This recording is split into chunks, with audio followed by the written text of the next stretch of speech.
Rudy, I want to start, if it's okay with you, by talking about Mark Carney, only in the sense of we still don't know even today when the official change will be made and he will become the prime minister. Is this somewhat odd or confusing because we're going through this whole issue with Donald Trump right now? We really don't have a prime minister to deal with him.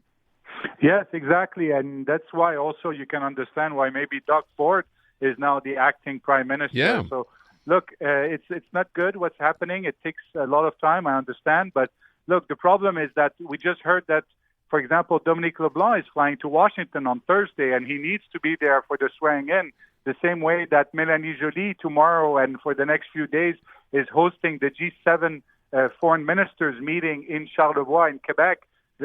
By the way, Marco Rubio, the foreign Secretary of State for the U.S., is actually coming to Canada. So you can see that it's not going to happen tomorrow. It's not going to happen, I believe, Thursday because Dominique LeBlanc is in Washington. Maybe it can happen as early as Friday, perhaps this weekend. But yes, I do believe that we need a prime minister. I do believe that we need to have a cabinet. Some ministers need to be reconfirmed, especially, for example, Dominique LeBlanc, who's flying to Washington, or even Mélanie Joly, who's meeting with her counterparts, and that we need to know exactly who's going to be around Mark Carney and that he needs to be sworn in because at the moment we don't know what's happening. Yes, there must be security briefings.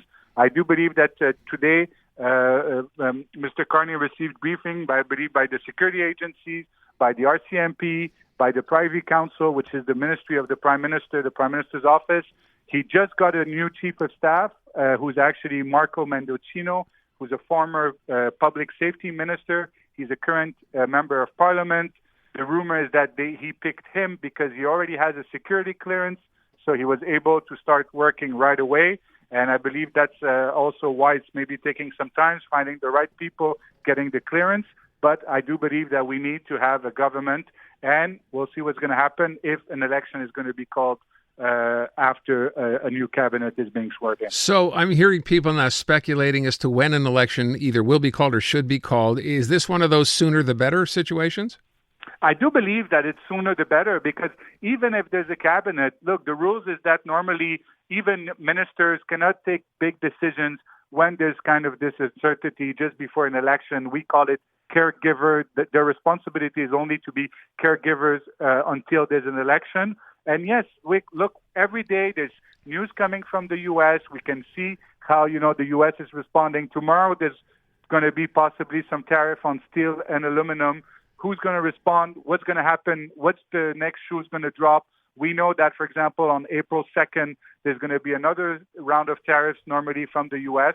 I do believe that we need to have an election. We need to have a government. We need to have a prime minister that has a strong mandate, either a liberal or a conservative, but we need a strong prime minister with a strong mandate to being able to negotiate with the Trump administration, for example. So I'm seeing some names today. Now, this is interesting because one of the questions I'd asked one of our reporters earlier in the show was, Justin Trudeau is now basically out of the picture, right? You have a new leader of the party. He's ostensibly the prime minister. Yet it's been Justin Trudeau who's been doing all the back and forth with Donald Trump. You kind of wonder, is there room for him in this cabinet that Mark Carney picks? Or what does that look like if Justin Trudeau ends up being involved in this somehow? And now I see Jean Charest's name even being mentioned. So what do you think? Yes, I do believe that it wouldn't be wise for Mark Carney to keep Justin Trudeau around just because he's trying to distance himself. And if he does that, the Conservative will have a field day just saying, look, those are the same people, the same crowd. I mean, those are the attacks that the Conservative are throwing at Mark Carney, saying you used to be a former advisor to Justin Trudeau. All of Justin Trudeau's policies are your policies.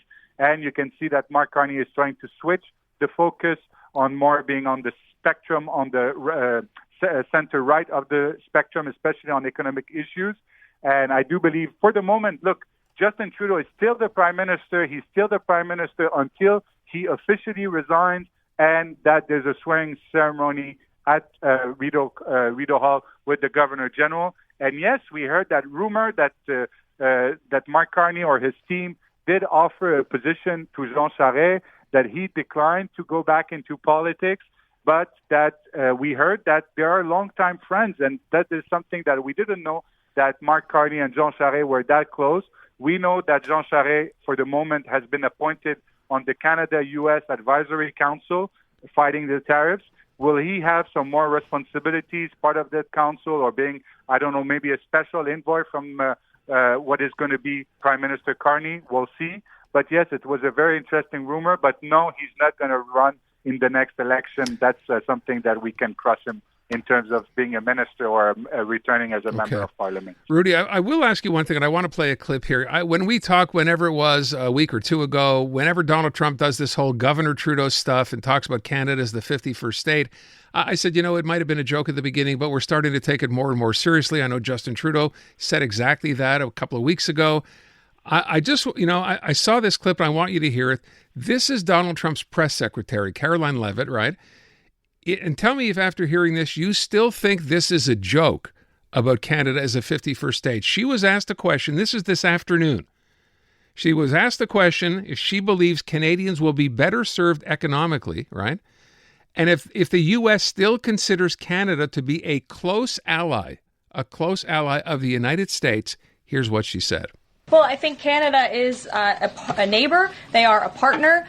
They have always been an ally. Perhaps they are becoming a competitor now. But as the president also laid out in his Truth Social post today, he believes that Canadians would benefit greatly from becoming the 51st state of the United States of America. And I actually looked into some of the research about the cost of living in Canada, and the cost of living is much higher than it is here in the United States of America. The average cost of a home in Canada is much higher. In Quebec, the highest tax rate for an income of $150,000 or more is 53.3%, more than half of Canadians' incomes they are being taxed on. So the president has made it clear that he believes Canadians would be better served economically, militarily, if they were to become the 51st state of the United States of America. I'm stunned, and I heard that before. I'm still stunned in hearing that now. And my question was, do we still think this is a joke? What's your reaction to that? No, I don't think it's a joke. Actually, Donald Trump was asked again today. He did a press conference. I believe it was around 4 o'clock. And again, he said, oh, yes, this line between Canada and the U.S., it's just a line that was used with the ruler. But, it's an imaginary line. And again, he said about the fact that Canada and the U.S. should be together. The only good news today is that he did speak about Doug Ford. And he did address Doug Ford as the Premier of Ontario and not as the Lieutenant Governor of Ontario or anything. So he did respect Doug Ford and call him by his title. But yes, I do believe that they're serious and that we have to take it at least seriously, because he keeps repeating, we don't need Canada's autos, we don't need Canada's lumber, we don't need Canada's energy, which is not true. And at the same time, he says, oh, Canada should come with the U.S. and we'll protect you, and you won't have to pay for you won't have to pay for defense, for example, and things like that. But yes, and just the fact that she quoted Quebec and that she did some research on the level of taxes, there's one thing we know, that it's true, that in Quebec, we're the most taxed in North America, so at least she got that right.